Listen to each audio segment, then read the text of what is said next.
hardly a hijab in sight. New Nike ad in Saudi Arabia sends a big message.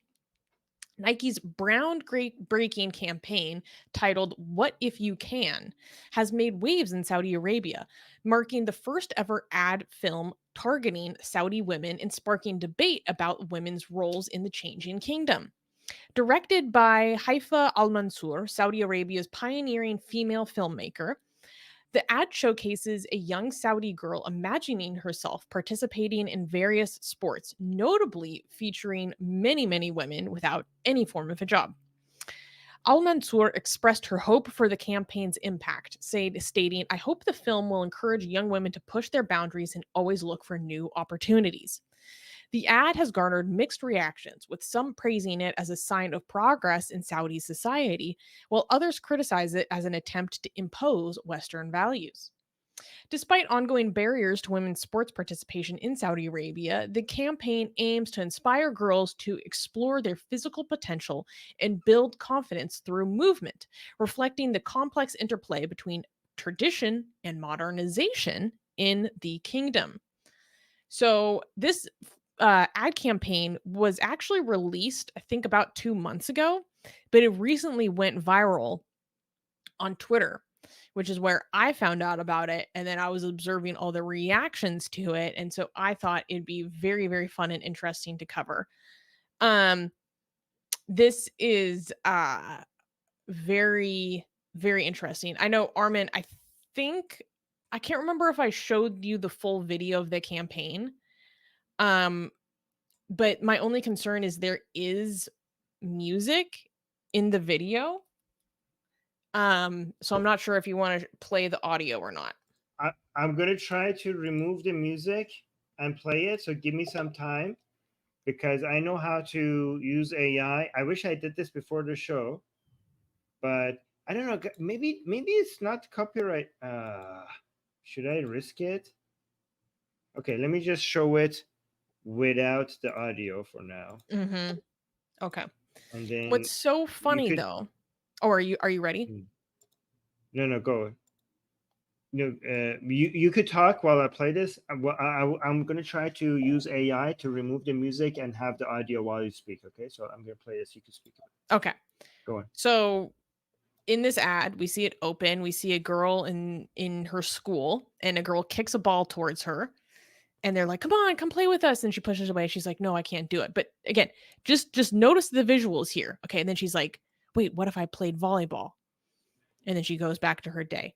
And the ad play through these instances where she's going about her ordinary life, and suddenly it flashes into these moments where she's being active and she is being high achieving in sports. Um, and so here she is, she's like out in public walking around, and then all of a sudden she's a gymnast.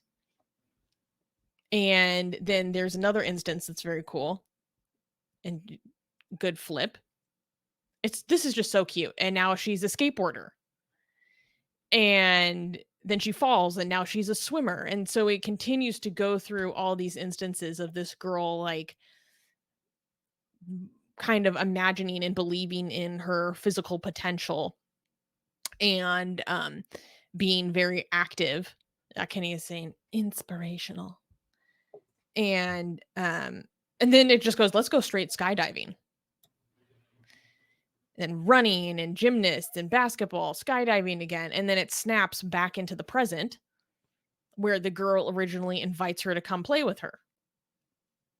And the first time she denied it, but now, because she believes in Nike, now she's going to just do it. You know what I mean?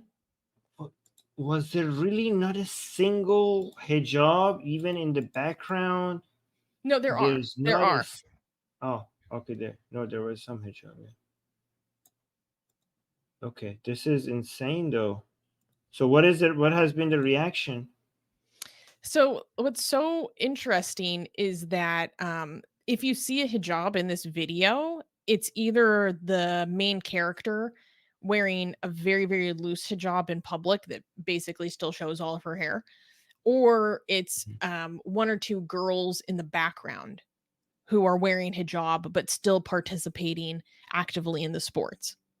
Um, and what's so funny is I went to go look at this ad that they posted on YouTube, and on YouTube, the ad is flooded with comments, presumably from Saudi citizens, just flooded with Saudi flags and just comments flooded, just loving it, loving this ad, praising it, being like, oh my God, I love this country, so proud of this country. Look at this. I love to see our country represented in this way. I love to see our country in this ad. So just flooded with praise. Um, to my knowledge, I have not seen like any other, I mean, I don't have access. I don't speak Arabic or read Arabic to Saudi social media at large. But what's so funny to me is that we have reactions from like Western liberal people being like, wow, I never would have imagined an ad like this in Saudi Arabia 10 years ago. And then the Me other neither. reactions are from Western Islamists being like, this is the end. Like they're importing Western values. This is evil. Um, like there was one tweet from this guy in the UK who is a straight up Islamist, Rosan M. Saleh. Oh, he writes for Five Pillars, and Five Pillars is explicitly like an Islamist Salafist organization and news outlet in the United Kingdom. So guys, watch out for anything you see from Five Pillars. Five Pillars is the worst of the worst. Um and he was saying, what was his comment? Subliminal message. Saudi girls can be free like Western ones. Obviously, we are trying to corrupt our female children into Western values. And then other people were commenting on how ironic it is to see Saudi going in this direction when they feel like their own Western country is going in the opposite direction.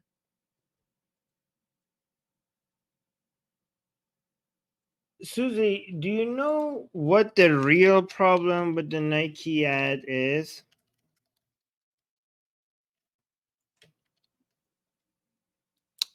I can imagine many things you could say about this. No, let's be a proper Muslim.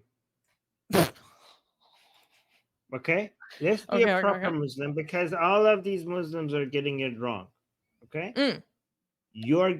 What is, guys, in the live chat, what is the main problem with Nike's ad?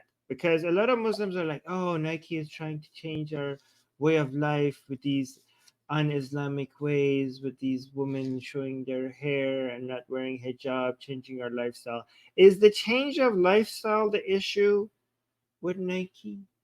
If you have your priorities right as a Muslim, as a proper Muslim. Does anybody know in the live chat what I'm talking about? Anybody? What is the most? No? Nope, nope, nope. Do I you know have what an I'm talking idea. about? You have an idea? No, people, music, no hijab. Mufti Armin, give us your ruling. Mm-hmm, Mufti Armin, mm-hmm, please mm-hmm. show us your wisdom. This shows that none of these Muslims, all of these Dawah people, Smile to Jannah, Ali Dawah, Five Pillars, they have lost their way. They have been so deep within this evil world that they don't see the true sign of actual corruption. No, people are saying American. Nope, it's American company. No, guys, no, no. As soon as I saw it in the ad, I was like, God damn it, they're missing the point. The main source of corruption. It's not all of this. It's not all of this. It was in the very few last seconds. Okay? This one. This is the main problem. Okay? Not Is all it of the shirk? hijab. Yes, because Nike is a goddess. Nike is the winged goddess of victory. And this is shirk. And you guys are all looking at minor sins that could be forgiven, and you lost track of the major sin at the very end that cannot be forgiven. Mm. Brother, your hikmah is palpable. Nike is the name of a goddess, and this is shirk. This last few seconds, this is an attack on the foundations of everything Islam is about. Everything else could be fixed. This cannot be fixed. I knew it was going to be about Tawhid.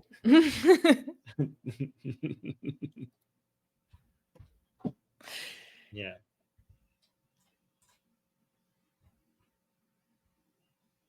Brother, that's deep.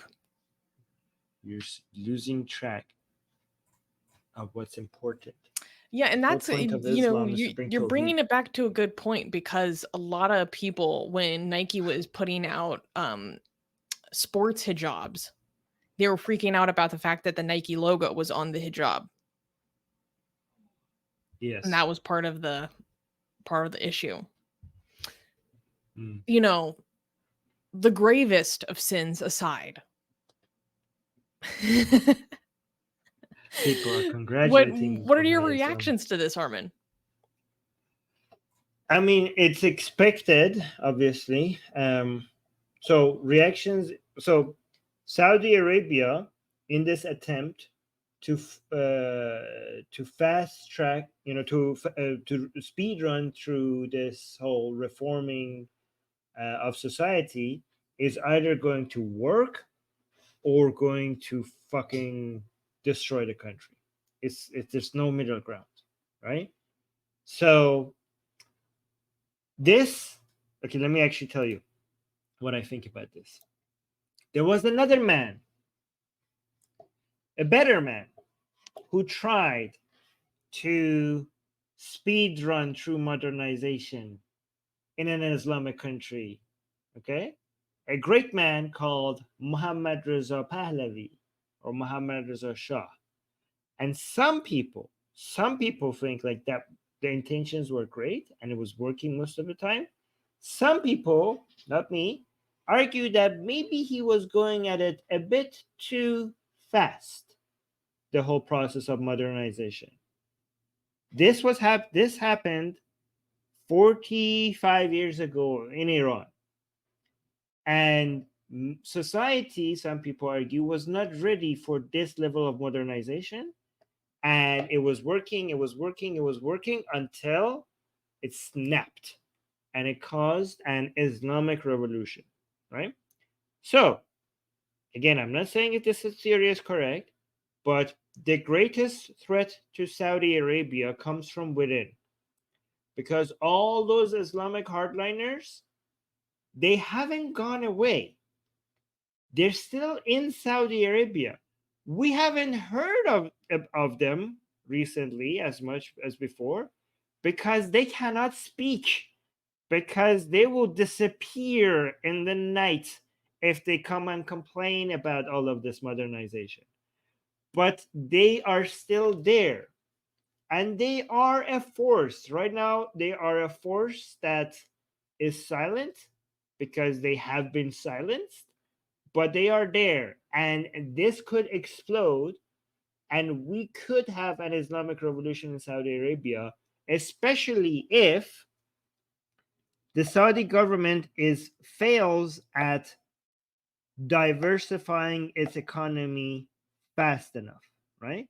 So there's two forces that could go hand in hand with each other that will break Saudi Arabia. All of these Islamists still in Saudi Arabia extremely outraged about what's happening to their country, all of this modernization, all of this westernization. And at the same time, Saudi Arabia is trying to is basically the Saudi government is doing a huge gamble, right? Because it understand it understands that if it doesn't diversify its economy, oil and gas are going to eventually be replaced by other source of energy, and it sees the writing on the wall. And if that happens sooner than the Saudi Arabia diversifies its economy, it will go bankrupt. And if it goes bankrupt, these people will come and they will destroy the house of Wahab is going to eat the house of Saud, right? It's going to eat it alive. is going to completely annihilate the House of Saud. This was a marriage of convenience from the very beginning, and there has always been a tension between the House of Saud, the house of the money, and the House of Wahhab, which is the house of the ideology. These two families married with each other, both figuratively and literally, because it was an actual marriage that brought these two houses together.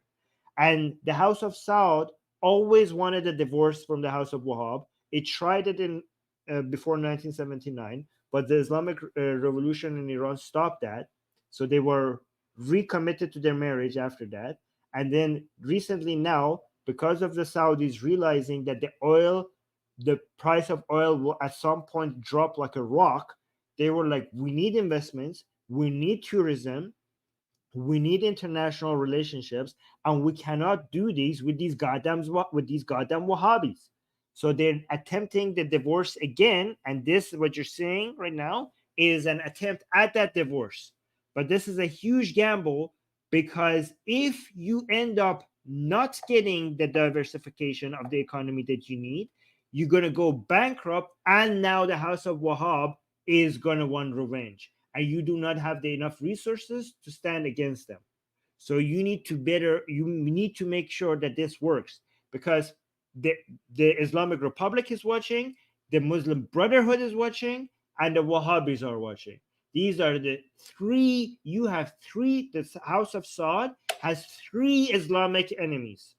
One of them is Shia, two of them is Sunni, and all of them want your full destruction. You are this House of Saud among all of these Muslims, the Islamic Republic of Iran, Muslim Brotherhood, and the Wahhabis. They all see you as absolute pure evil. There are few things in this world that is as hated as Saud's, as the House of Saud, as Al Saud by these people. I would argue that some of these Muslims hate the House of Saud or Al Saud more than Jews. More than Jews. In fact, they see them as an extension of Zionism, and they always thought that the Saudis are the puppets of the Zionists. But imagine if you always believed that before the Abrahamic Accord, and then you had the Abrahamic Accord. Imagine what the My Abrahamic worst Accord. fears have been confirmed. The worst fears, the worst allegations were confirmed. All of these years, we were told that the Saudis are puppets of the Zionists. And we were always being told that without the Abrahamic Accord. And then we had the Abrahamic Accord. So imagine the level of hatred increasing ever since then. So, anyway. So, again, this is either the beginning of a great prosperous future for the Saudis or the beginning of the end. But there's no middle ground. There's no middle ground. It's one of these two. And some of these Saudi mega projects that they have signed up for are not going too well. Like they're giant. You know that crazy project that you reviewed once, Armin, the Yes. line? The line Yes, the line. is not It's going not too going good. well. And I remember when you were Yes. reviewing some of these mega projects like the line and then also that giant cube that looks like a freaking Kaaba devoted to capitalism. Um, the, I sh- think the I think shirt, people yes. might be a little bit they might be a little bit sensitive to that, a giant freaking gold cube in the middle of the desert. Uh, but yeah, I remember when you were reviewing those, you're like, I hope these projects go well because if they don't, Let things him. could go poorly, and it actually is in our best interest that things go well for Yes. them. I hate Ben Salman. I hate his guts, but I wish the best for him.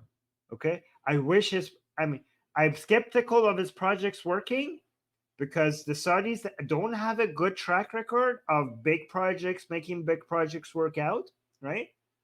But I hope their projects work out. I hope this evil man is succeeds at everything that he's doing. Because if he doesn't, the fall of House of Saud is going to bring Think about what the Islamic Revolution in Iran did to the Middle East. Now let's do all of that all over again in Saudi Arabia. Think about the stability that is the challenge to stability in that entire region if that happens. It will be insane. It will be Ay, insane. ay, ay. And I think that the Islamic Republic would want to go and try to get the Shia area of Saudi Arabia, especially because the same thing with the Islamic Republic did with Iraq and Lebanon and Yemen. They would love to do that with the most oil-rich part of Saudi Arabia. Imagine the strength of the Islamic Republic if they managed to get that part. It would be insane. It would be insane. But yeah. Also, by the way, imagine a proper fundamentalist Muslim. Who do you hate more? Mm. The Westerners who have LGBT and what they say, naked women and all feminism and all these things they hate, or the Sauds who are actually making a Kaaba, like that's again, the Westerners are sinning. The Saudis are shirking. They're having Halloween. They're making a Kaaba, the gold, a much more glorious. They're literally doing the golden calf of Moses, and it's made out of. It has the color of gold. Like they're basically doing exactly what the Quran is warning. Moses went up the mountain. These mofo's made a golden calf and they pray to that. Well, the Saudis, they have the Kaaba right there, the small kind, and they're making a golden cube, much more glorious than that, dedicated to shopping. Like if that's not shirk, I don't know what shirk is. And let's not Oh forget that my they're god. literally supposed to be the guardian of the two holy mosques. Yes. This is such an insult to Muslims around the world, that the people who are the guardians of these two holy sites are pros, like they're in it with the devil. This is the whole point of 9/11. This was the whole point of 9/11. The whole point of 9/11 was when bin Laden went against the Saudis because they allowed Americans on Muslim land, on the Holy Land. Mm-hmm. Mm-hmm. Yeah. Mm-hmm. Anyways, lecturing about people. Anyways, So we wish you success with your fun projects. did you guys like how we give you the Yeah. context of a Nike ad in this whole the geopolitical It turned into history of, 9/11. of politics, Islam from no from yeah from the Islamic Republic's revolution in 1979 to the before that, the marriage between House of Saud and House of Wahab, to 9/11, to the to Moses and the golden calf. All of this, we connected it to a simple 3-minute Nike ad, right? Like we went through history, we went through politics, we went through the Quran and Moses and Jews. We went to the concept of shirk and tawheed, all with the 3-minute Nike ad. Amazing. Only You're on not going Atheist to get Republic, guys. this anywhere else. And Yes. this is why you need to subscribe to Atheist Republic. Okay, guys, we're growing. The Atheist Right. Republic army is growing. Make sure to subscribe, become a member, support the channel. You can donate to us on PayPal, support us, or work on Patreon. Because again, it's not just me and Armin behind this, we have a whole team. Um, Victor is asking a good question, which is, are we still monetized? Actually, YouTube demonetizes us these days after we end the stream, right? So Mm, you we for we I mean, it's still bad, but it's so much better than before. We are still monetized. So it used to be that during the stream, at some point during the stream, we will get demonetized, but now we have improved. Throughout the stream, we're monetized. Right when the stream is over, a few minutes after we get demonetized, we appeal it, and usually we get the monetization back. But the problem is that we get demonetized during the best parts. Like the main part that we need to be monetized is after the stream is over. So for example, a stream like this, if it gets 7,000 views, most of the views comes after the stream is over and people watch this later. That's the time that we get the most views. That's the period of time that we're demonetized. So thank you guys for all the super chats, because that is what's keeping this channel together. So, and the memberships. Thank you. seriously. Um, Yeah. okay, and this is just a funny comment. Diamond encrusted Abdullah. Saint Armin, hate to burst your bubble, but a non Muslim would never dare to go against a Muslim in an ideology war. Well, Abdullah, I think you need to crack open a history book Yeah. because ideological opposition to Islam has existed since Islam existed. So it's Yes, we actually a had the very very interesting first history. ex-Muslim. Yeah, the very first ex-Muslim at the time that Muhammad was alive, fighting back against Muhammad's ideology. I don't know what are you talking about? Never? I mean, is this a joke? I think he's joking. Based on his name, I think he's just joking. Yeah, I think this is a parody. true. But thank you. Yeah, I just Thank thought it was funny. Um, Yeah. okay, well, thank you for a lovely show, everyone. That was a lot of fun today. I will be Yes, guys. back next week, same time. Armin does streams all the time. Okay, make sure to subscribe, hit that notification button. Right. Guys, what if I told you that you don't have to support us financially? I am very grateful to the people who did, but what if I told you that there's another way? For the low cost of $0 and 0 cents, you could help us grow by just liking the stream. Why wouldn't you do it? Why are so many people watching this show without liking it? Please, if you're not liking the stream, leave a comment telling me what is the reason why you wouldn't like the stream, because that comment was actually more valuable than the like. Leave a comment after the show is over. The comments as well will boost the algorithm. The YouTube guys will be like, okay, here's the comment. Therefore, more views, more likes, more views, more comments, more views. So please leave a comment after the show is over. And also, if you're new here, make sure you subscribe to Atheist Republic on YouTube. If you're watching us on Twitter, come over to YouTube on Atheist Republic. Subscribe to us there. Subscribing is not enough. Make sure you hit the bell notification, because if you subscribe, YouTube will not tell you when we are going live. You have to actually hit the bell notification. And lastly, here's another thing that doesn't cost you any money. You could go tell your friends and your enemies to come and subscribe to Atheist Republic on YouTube. However, please do not recommend this channel to anybody if you are living in a place where it is dangerous to do so. Please be safe. Do you know who makes the most amazing, gorgeous, and other adjectives that I can't use here on YouTube, blasphemous art ever? We do! And for some reason, we are giving it away for free. Download them now using the link in the description before we change our mind.